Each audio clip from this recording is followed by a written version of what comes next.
Well, welcome back to SAFC Live, where Sunderland have been victorious down at Sincil Bank this evening. 2-1.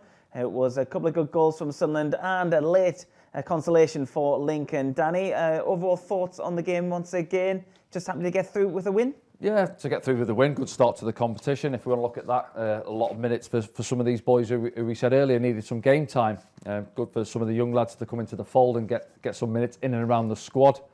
And as you mentioned there, a couple of good goals, wasn't it? Young lad Wern coming off the bench, getting the winner, and a great finish from Dan Neil for the first one. So positive to take from it. Just slight negative at the end as we conceded that goal. Well, let's have a look back through at the action then. And this is how it transpired this evening. Yeah, that's the start, isn't it? As I say, it comes out from Dan Neil, starts it off. Ball out wide to Aidan O'Brien. Goes between the two defenders, rolls it back into his path, takes a touch out of his body, good first touch. No one comes to press him, and then just cracks it into that far corner, gets us on our way. A lovely strike from Dan Neil, back in the side this evening, and proving why he's such a valuable player for Sunderland this season so far. Look at that. Yeah, no, it's a peach, isn't it? And we know he's capable now. We've seen it with his left foot, we're seeing it with his right foot, and I'm sure Lee Johnson will be asking him as well. If you're getting forward, he's got a licence at times, depending what formation we play. If he's got Corey Evans or 09, whoever's in there sitting, go and join in, get yourself forward, in and around the box, and get your strikes away. I think Lincoln, this good save, it would come to him, he's had a lacking on the turn, wasn't it? Just gets a bit of power on it, but it's straight at Lee Burge, to be fair. And the game did get quite open, I thought, at times in that first half. I think Ollie Younger does well there, good block. We've seen it from him 4 or 5 times this evening. He threw his body in the way and got some good blocks in. The game lacked a little bit of cohesion at times, though, didn't it? Yeah, I don't think either team side, took full control of the game, is what we're saying, isn't it? I think that they had a bit of a period on the ball, and we had a bit of a go. I think they probably had more control on the ball, but didn't really create too many opportunities, whereas we looked perhaps a little bit more dangerous on the counter-attack on those turnovers. I say this was that little period where they had 2 or 3, didn't they? It was a good save from Burge. He's got Ollie Younger in front of him, so he knows it's heading for that far corner, and just parries it away. And then from the corner, Chris Maguire takes a touch.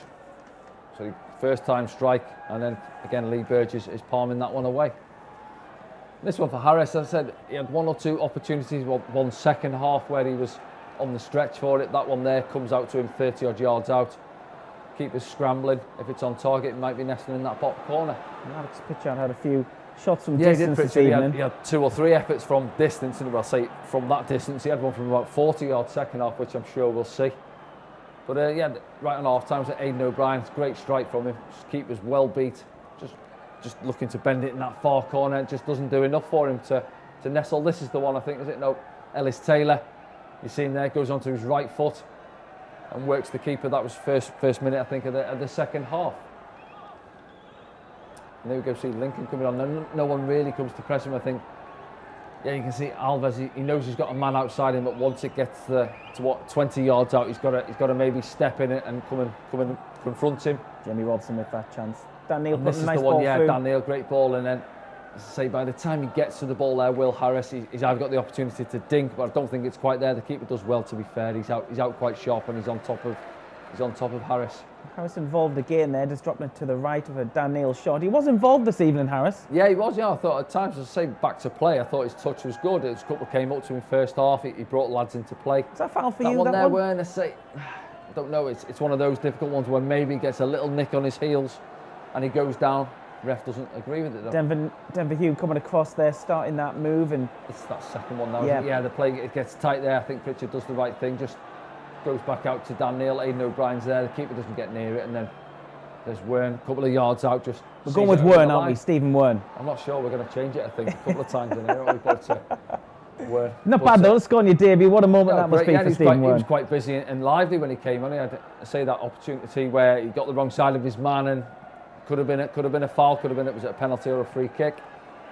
And then there's Lincoln coming again down this left-hand side, ball comes in, and that's the one for Scully. And I say that this year he's got 7 goals, he's appealing for a corner, but I think he just gets it wrong and it comes off his heel. Well, Dooley looked a bit of a handful when he came on. He was involved in this one as well, but then look, Dan Neil just showing his class and bringing it away.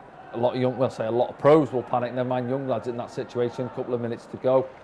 Just booted out of play, but he's not that type of character, is he? Danny wants to try and put a foot on it, and if he can dribble his way out, he will do, and he managed to do so. And there's the goal. It's I say no one's coming to press him, but by the time he's got there, the lads are 10, 15 yards away. If someone possibly sprints out to him, but I think you give him credit. It's a good strike, good finish, and I don't think you can give Lee Burge.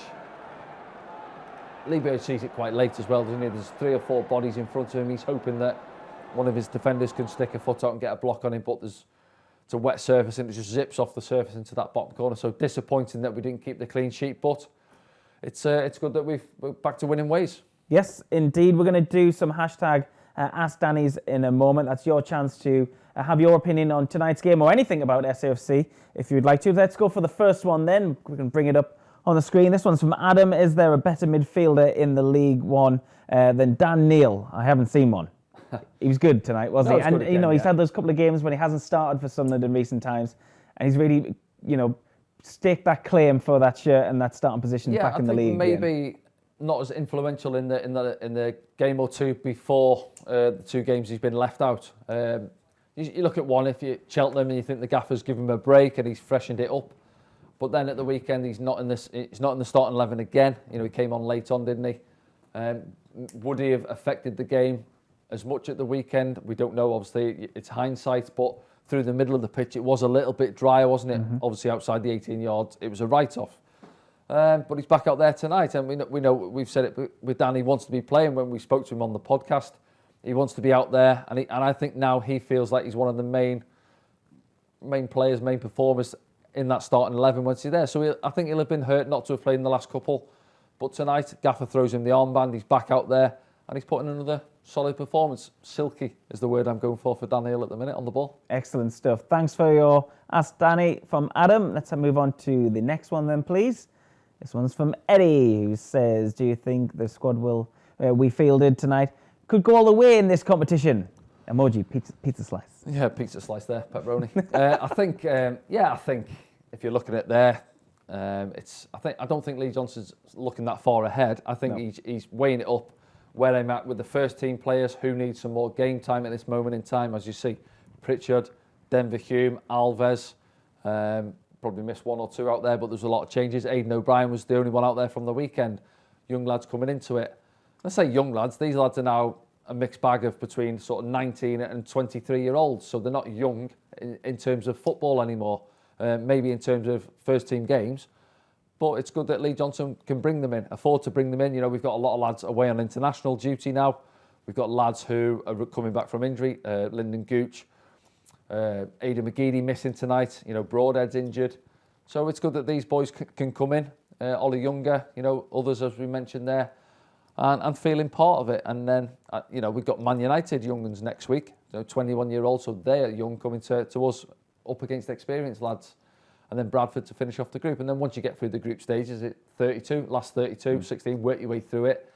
Then maybe we'll take it a little bit more serious if you get to the quarters, the semis, and they'll think, well, why not? Yeah, I know some teams maybe laughed at us a little bit last year because we celebrated winning the cup, but once you're in a cup, let's go and win it. And we managed to do it last year, so why not do it again if we get to that stage in the competition? Let's go and do it. But for now, let's use it as game time for lads. And when you're out there, you want to win games of football as well. Absolutely. Let's move on to another one then, please. This one is from Christopher. Chris says a lot of people were upset when Chris Maguire was released last season. Do you think he did enough to make us regret our decision to let him go? Well, it's a good point, Christopher. Thanks for your hashtag Ask Danny. What do you think of that one? I'm not going to judge Chris on his performance just tonight. I think, Sunderland fans know what Chris is capable of on his time. He was at the club. Was it 3 seasons, 2-3 seasons he's been at the club, and he's Chris has moments in a game. He's a bit of a maverick character, isn't he? And I think the type that the fans love when he has these games where he can make things happen out of nothing. We've seen goals, what he's scored. Likes to try and wind the opposition up at times. But I'm not saying he didn't fall out with Lee Johnson, but he wasn't in favour, was he, in terms of him playing him? The proof's in the pudding when he wasn't getting picked, he wasn't getting selected, he was being left out in games.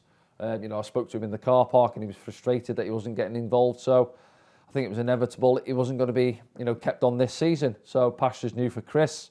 He's still trying to find his feet down at Lincoln. I think he's, as I said there, I think he's only been involved for 3 or 4 games this season. I'm not sure if he's had an injury though. If not, if he's been left out, he's got to try and force his way into their starting 11. He was involved at times tonight. He had that strike first off, it was up and over the crossbar, wasn't it? And then came off towards the end. So, you know, I wish Chris well. You know, I played as with I'm him. sure most people at the club Yeah, would I think as of course well, they do. Yeah, you know, he's. I think he got a round of applause from the fans behind the goal as well. So no, you know, he signed off, and you move on from clubs, and we wish him all the best. Okay, thanks, Chris, for your hashtag. This one's off Joel, who says, would you say that Dan Neil is the best Dan to ever play for the club? Hashtag Ask Danny. Possibly the second, I'd say. No, it's obviously it's a bit of a wind-up club. What do you want me to name all the Dans? Now, Danny Higginbottom, there's probably a few more. But no, he's a joy to watch, and you can see the tweets, what are coming in, what the fans think of him. And I know after the game at the weekend, and you can always look back in hindsight in the squad that's been picked, and I know fans like to dissect. I do myself. When I get home, I'll look at it and think, could we have done that? Could we have played a different formation? But at the end of the day, we're not the managers. And I said there, Dan Neil would have been gutted that he wasn't involved at the weekend, going to one of our so-called rivals at this level now.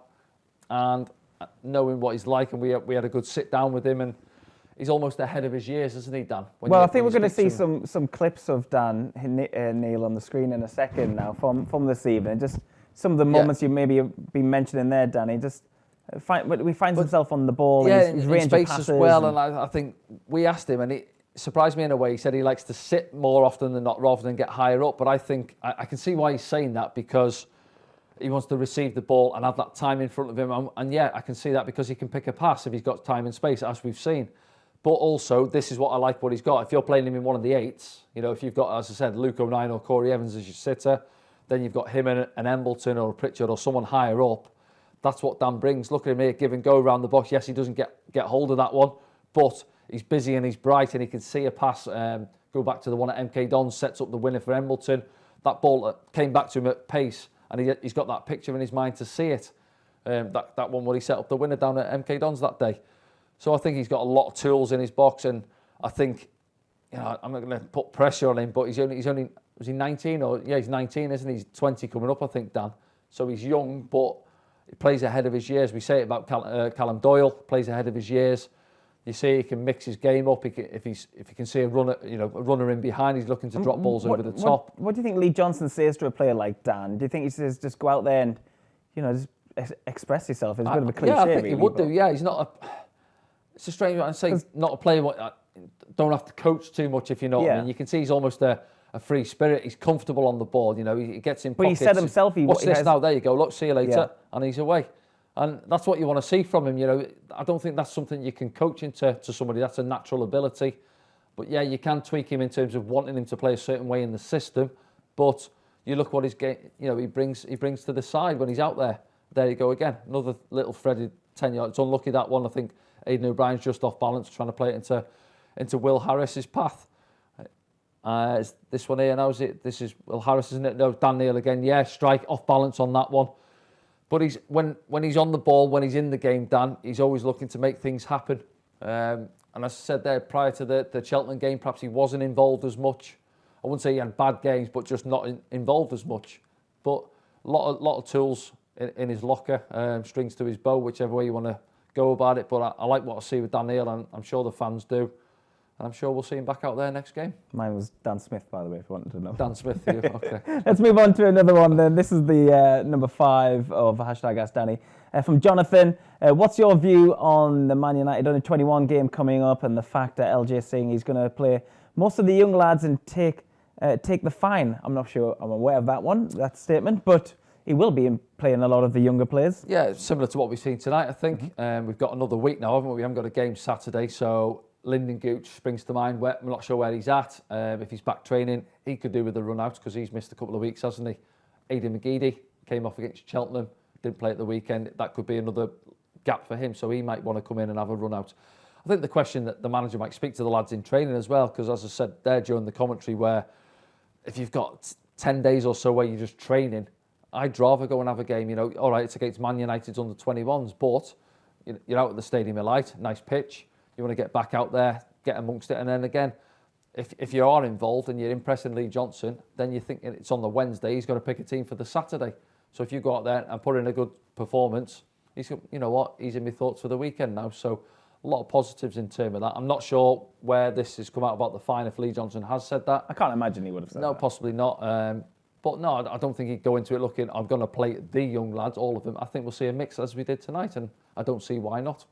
Okay, Danny, thanks for your thoughts this evening. As Danny just said, we will be back in Papa John's Trophy action on Wednesday next week, back at the Stadium of Light where we're broadcasting from tonight. But on the gantry, 7 o'clock kickoff for that one means the programme will start at 6:30, and again it will be able and available to be purchased within the UK as well as around the rest of the world here on SAFC Live via safc.com. Thanks for your company this evening.